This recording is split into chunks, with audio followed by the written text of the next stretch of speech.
When you come to a BNI chapter, what would you like to experience?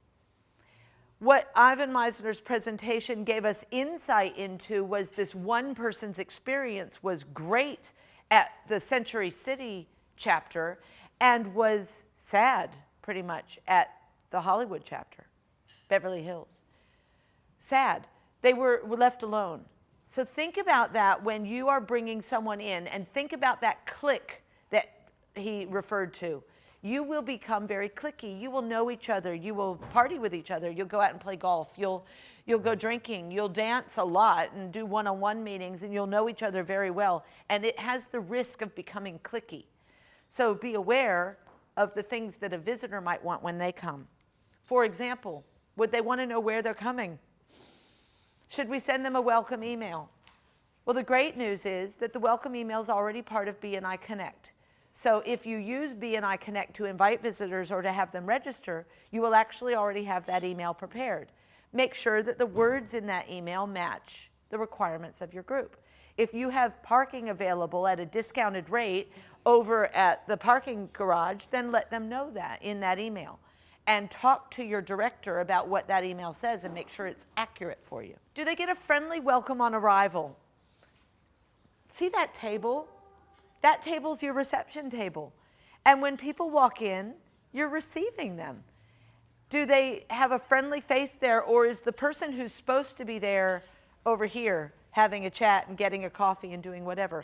When you have a responsibility and a role in your BNI chapter, you need to make sure that you're in that role.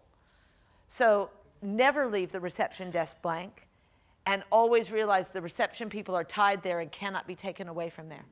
First impressions, do they meet expectations? Is there a buzz in the room?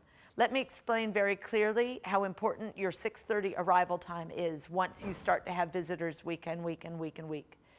6:30 is your start time. You might be thinking that your meeting starts at 7. It doesn't. It starts at 6:30 because that's when your visitors start to arrive. And the first impression of a visitor to an empty room is not good. But the first impression of a visitor to a room that's got all of you in it, like you are right now, but up, talking, coffee, and all that, that's energy, and that's amazement. At 6:25, do you need to be here? Not unless you're a visitor host. The visitor hosts have to get here earlier to make sure that the room is set up, make sure the doors are open, make sure that the staff are here and the coffee's ready, and make sure that all of the slips are on the table and that things are moving. All right? So visitor hosts have to get here earlier than 6:30, so be nice to them. Is it professionally manned and organized? Imagine that you're a visitor, you've been invited to come to this breakfast, you're getting up at 5 in the morning, you arrive and it just, we don't have the table set up yet, if you could give us some time, whatever, you need to arrive on time because it needs to be professionally manned and organized. The visitor host badge, so you need to be wearing your name badge when they arrive, and the visitor host little ribbon underneath it is an indication that you know what you're doing. Make it look that way. Were you expected? Isn't it nice if you signed up for something online to have the person at the table know that instead of say, you can ask, did you register? Did you register online? Yes, I did. Well, great, then your name should be here. Not, did you register online? Great, fill in this form. You've already filled in the form. There's information that's already been collected. Let's make sure that they feel like we actually read all of that work that they did when they signed in. Okay? The process is clear and builds your comfort. This is one of the reasons that a brand new chapter needs to learn every step. Because we want you guys to be aware of the membership committee process. We want you to be aware of the visitor host process. We want you to be aware of the agenda and the hidden elements of the agenda that support the BNI chapter running smoothly and being clear for visitors, which builds your confidence. How many of you have visited another BNI chapter that's already established? Excellent. Was the process clear? And if it wasn't, did it build your confidence? It wouldn't. You want to make sure that people who are there to greet you are greeting you with a smile, know what to do next, have people that are there to help them and support them. Is it non-threatening or intimidating? they're already intimidated. They're walking into a group of people that they've never met before, or maybe they've met one or two of you, but they are meeting brand new people. So there's already a newness to it. So we need to do everything we can to alleviate that. Think about them. Smile when you meet them. Ask them who invited them, but not in a threatening way. Who invited you? You know. But you know, who invited you to meet this motley crew that we have here today? You know, just kind of softening it a little bit and letting them not feel like you're trying to give them. By the way, everybody's going to ask them that same question, so they've gotten used to answering it. So maybe you'll ask them something different. Is it easy to meet new people? One of the things that's important is that you don't bogart bogart, is that an American word? That you don't, you know, hoard a visitor. They're there to meet lots of people, and if you latch onto them and like you're just talking to them, oh my God, and nobody else matters at all. It's all about me. Let me tell you about my business, by the way. No, you're there to find out about them. Ask about them. Find out about them. Don't, and certainly don't just, you know, bogart them from everybody else. Share. Giver's gain goes with introducing them to other people. So here's a great question to ask them. Is it easy to meet new people? Do you know who you'd like to meet today? Have you looked at the chapter and kind of thought about who you'd like to meet? Because they might have gone online and seen all of your names, looked at all of your profiles, know which of your profiles are up to date and which ones aren't, see your smiling dial, and they might already know who would be important for them to meet, so why not ask them? And if they don't know who they want to meet, maybe you could ask them a little bit more about their business and say, what sort of referrals would you normally be looking for? See, we're here to help them. We're here to give to them. We are not selling to them. They're experiencing BNI. The experience of BNI should be about giving. So we're there to help them feel really good about being there. Can you develop a relationship and do a sales pitch to them? Yes, but not from 6:30 to 7. From 6:30 to 7, you might find a connection and say, listen, we should get together. I would like to talk to you about what I do. I think I could help you. By all means, you're there to sell your business. But when they are there as a visitor, you're there to help them. This continues. What would you like? You want to make sure that when you leave, you feel like you invested your time wisely. Like all of those things on the first page were true.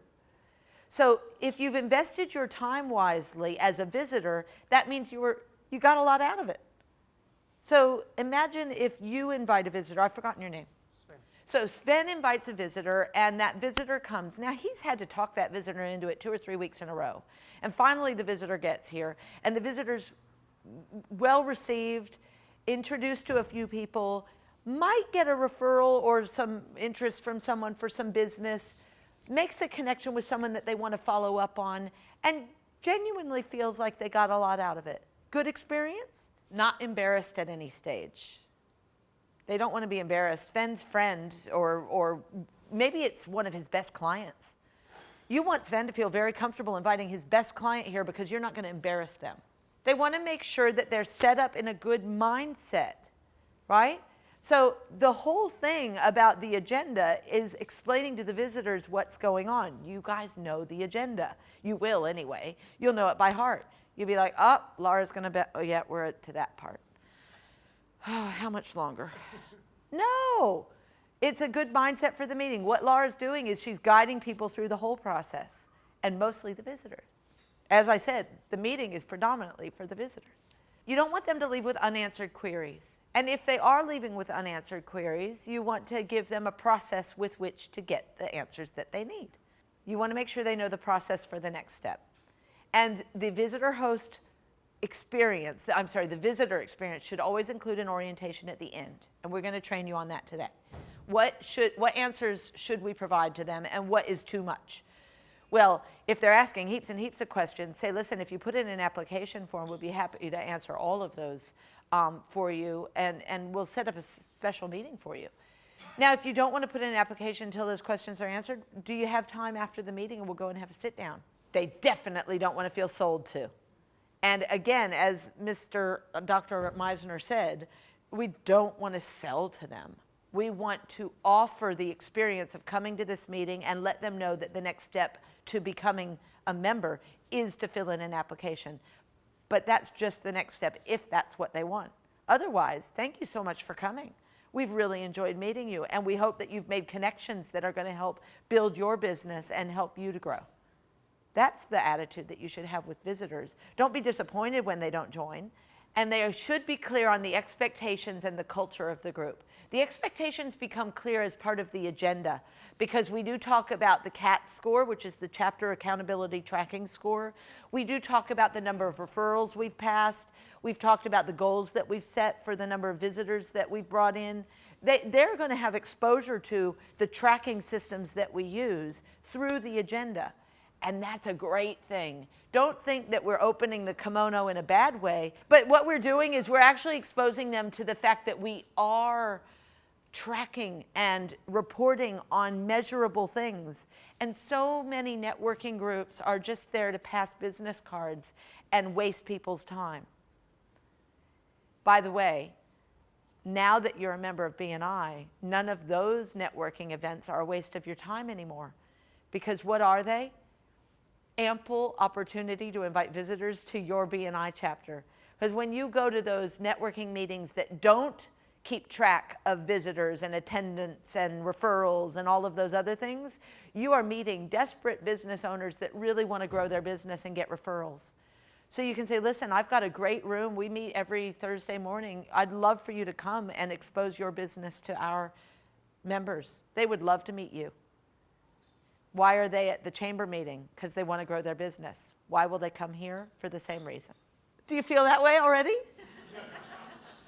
That's what the visitor experience should be. That's what we want them to do when they leave. Oh my God, wow, that was amazing. And again, it doesn't matter whether they've become a member or put in an application form or just found a new contact, but wouldn't it be great if every visitor left energized and maybe not jumping in the air, but that would be fun.